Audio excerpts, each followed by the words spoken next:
নমস্কার সবাইকে, আপনাদের ফুড কিচেন ব্লগে অনেক অনেক ওয়েলকাম। কেমন আছো তোমরা সবাই? আশা করছি ভালো আছো। আজকে রান্না করা হবে কচুর ঝোল।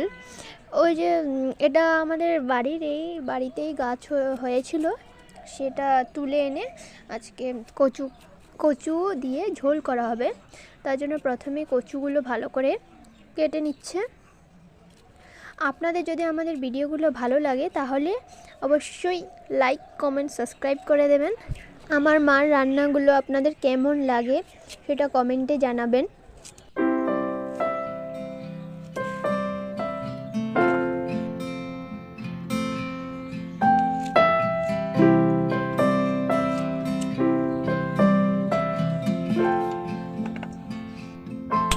কচু কাটা হয়ে যাবার পর এবার কচুগুলো সেদ্ধ করতে দেওয়া হবে।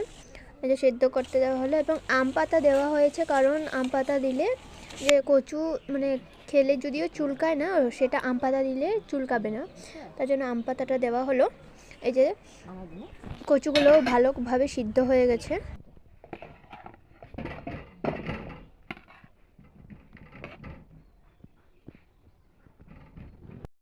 কচুগুলো নামিয়ে নেবার পর এবার কড়াই বসিয়ে একটা মশলা করবে ঘরে, কচুতে দেবার জন্যই ঘরে জিনিস দিয়ে এটা মশলা করা হবে। তার জন্য যে শুকনো লঙ্কা, তেজপাতা দেওয়া হলো। তারপর দিবে এই যে ভালো করে নেড়ে চেড়ে নিয়ে তারপর ওর মধ্যে দেবে এই যে গোটা জিরা দেওয়া হলো। এগুলো ভালো করে একটু ভেজে নিয়ে তারপর এটাকে ইসে করে নেবে, গুঁড়ো করে নেবে। যে আমাদের ঘরে পাটা আছে, পাটা আপনারা চাইলে মিক্সিতেও করতে পারেন। আমাদেরও মিক্সি আছে, কিন্তু মা বলছে না পাটাতে করবে, তার জন্য মা পাটাতে করবে। আর এই যে এদিকে তেলে সিদ্ধ করা কচুগুলো আবার তেলে দিয়ে ভেজে নিচ্ছে।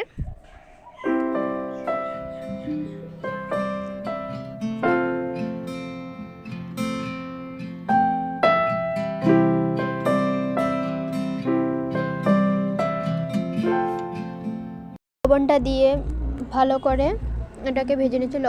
লবণ দেওয়া হলো, লবণ দিয়ে ভালো করে ভেজে নিয়ে এবার দিচ্ছে হলুদ, নুন এবং লঙ্কা গুঁড়ো এসব দিয়ে কচুটাকে ভালো করে একটু ভাজা করতে হবে। যে ভালো করে একটু ভেজে নিচ্ছে।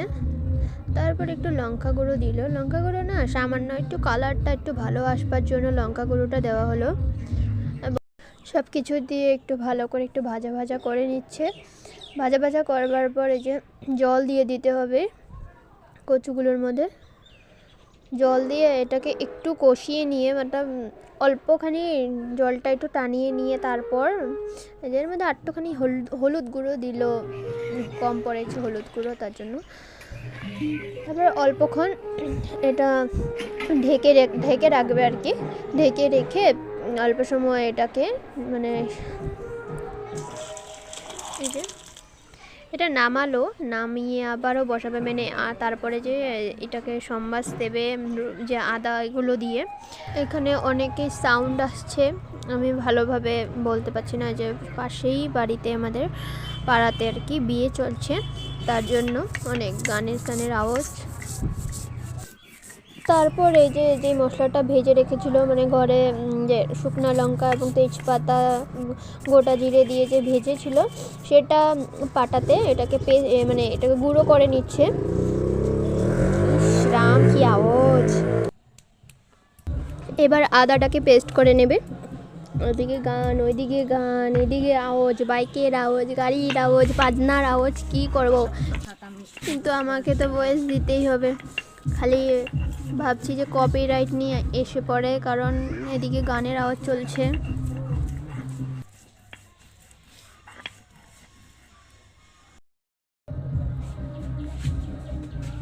যে আদা বাটাটা হয়ে গেছে, এবার আবার সম্বাস দেওয়া হবে কচুটাকে, যেটা নামিয়ে রেখেছিল। কড়াইতে তেল দেওয়া হবে, তেল দেওয়ার পর তেলটা গরম হয়ে গেলে সেই তেলে গোটা জিরা দেওয়া হলো। তারপর কি দিবে, তেজপাতা। তেজপাতা, 4-5 টা তেজপাতা, 4-5 টা শুকনো লঙ্কা, 4-5 টা কাঁচা লঙ্কা, 4-5 টা কাঁচা লঙ্কা, 4-5 টা শুকনো লঙ্কা, 4-5 টা আমি নিজের তো মনে নাই, তার জন্য দেখে দেখে বলতে লাগে। তারপর ওই যে কচুটা না মাছের মাথা দিয়ে অ্যাকচুয়ালি করা হচ্ছে, মাত্র দেখলাম। ওই যে মাছের মাথাটা একটু ভেজে নিচ্ছে আর কি, ভেঙে ভেঙে নেবে, ভেজে একটুখানি ভাজা হয়ে যাওয়ার পর এটাকে ভেঙে নেবে, তারপর সেটাকে কচুর সঙ্গে মানে কচুতে দিয়ে বানাবে।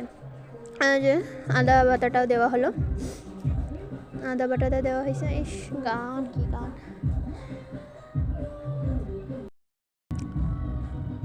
আর আমি ভয়েসটা ঠিক করে দিতে পারছি না গানটার জন্য।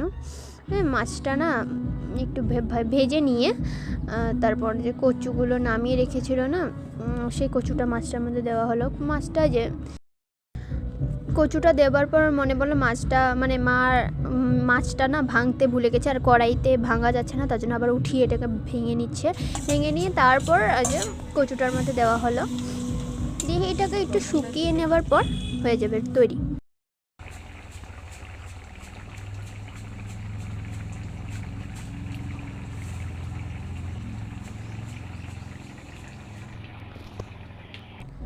এই যে মশলাটা বেটে বানিয়েছিল না, বেটে ওই যে সেটা দিয়ে দিল কচুটার মধ্যে। কচু মাছের মাথা দিয়ে কচু রান্নাটা কমপ্লিট হয়ে গেছে। আপনাদের কেমন লেগেছে কমেন্টে জানাবেন। টাটা।